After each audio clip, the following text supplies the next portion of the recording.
Can't keep it in your pants? Have fun trying to live a normal life. In my country, high school starts at the age of 15 and lasts 3 years. I was a year early, so I was 14. During the first weeks of school, a guy in my class, for the sake of this story I'll call him Connor, approached me and we started getting along to the point we quickly started dating. Little did I know Connor would become my worst nightmare for the next 3 years. He was 17 when we met, and just like a lot of guys this age, he was obsessed with doing it. He pressured me into having my first time with him, and he broke up with me right after I eventually gave in. After that, none of our next intercourses were consented. He was very manipulative and gaslit me into believing I wanted everything that was happening to me. It took me a while to understand what he was actually doing. In fact, I only got it after hooking up with another person at the age of 17. Before it finally hit me, he had his way with me more than 50 times. During our second year of high school, he made the mistake of forcing himself violently on my best friend. She ended up getting an abortion because of him, and I started plotting my revenge. Originally, it was supposed to avenge her, but it ended up working for me as well. I noticed that not only he would only approach the first years, even if he was 20 when I graduated, but he would also target the youngest girls among them too. He was repeating me how much more attractive I was at 14 and 17.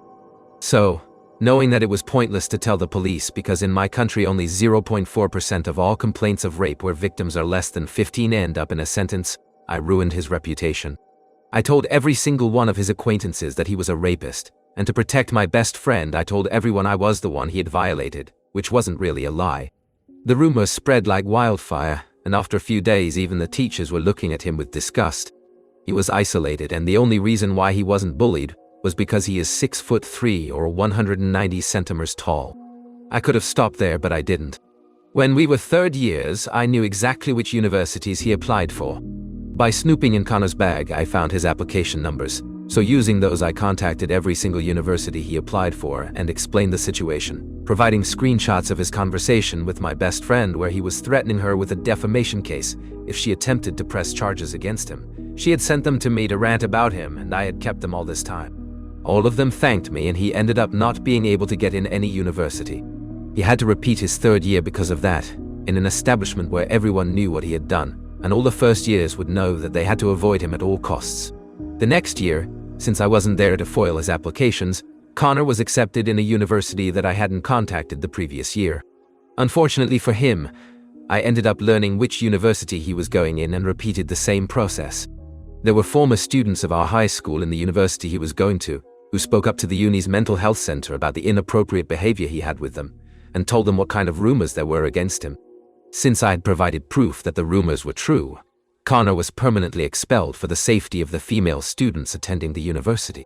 So now he doesn't have a degree and nowhere else to go study, with no social life.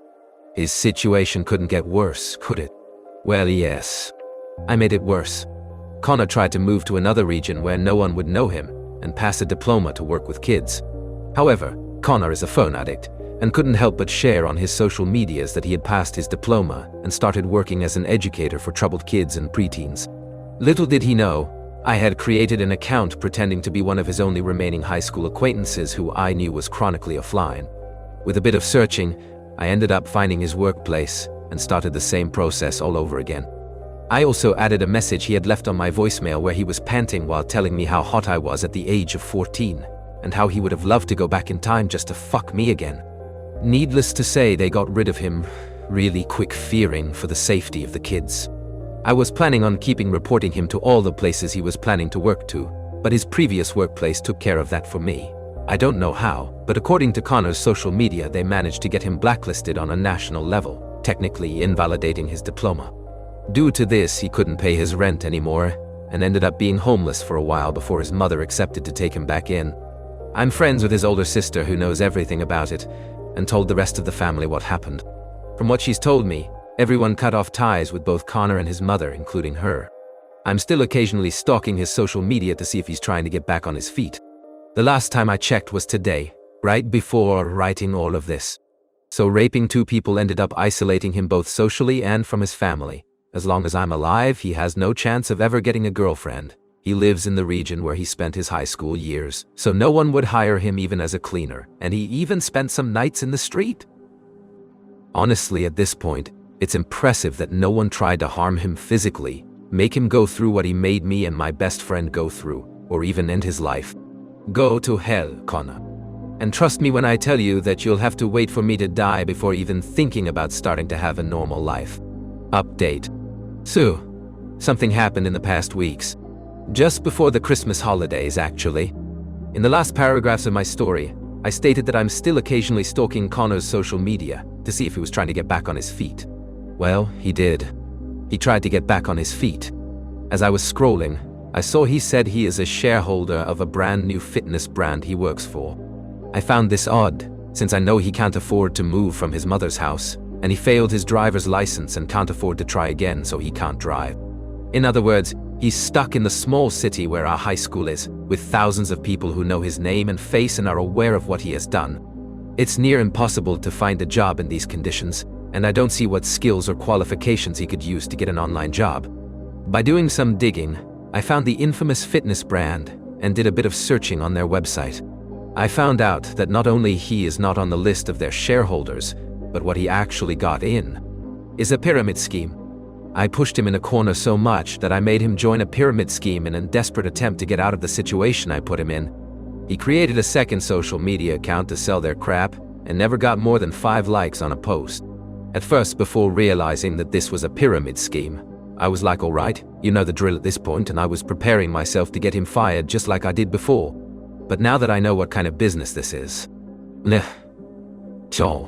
I'll just leave him in his own mess.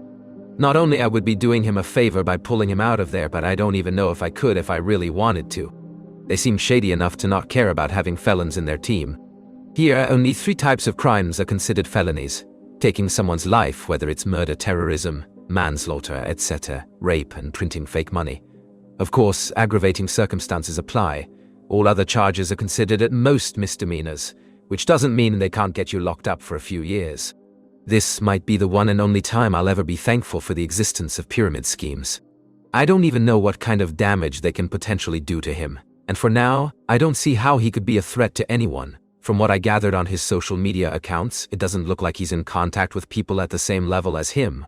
If that has to change, I'll warn them individually. But for now, I finally don't have to worry about this problem for a while. That is, until he inevitably gets out of there. Finding this out truly lifted a weight off my shoulders, to the point that I had almost forgotten I had this information. It's liberating, I would say, to finally be at peace. It had not happened in a few years. One thing doesn't change though. Go to hell, Connor. And trust me when I tell you that you'll have to wait for me to die before even thinking about having a normal life. Follow or subscribe.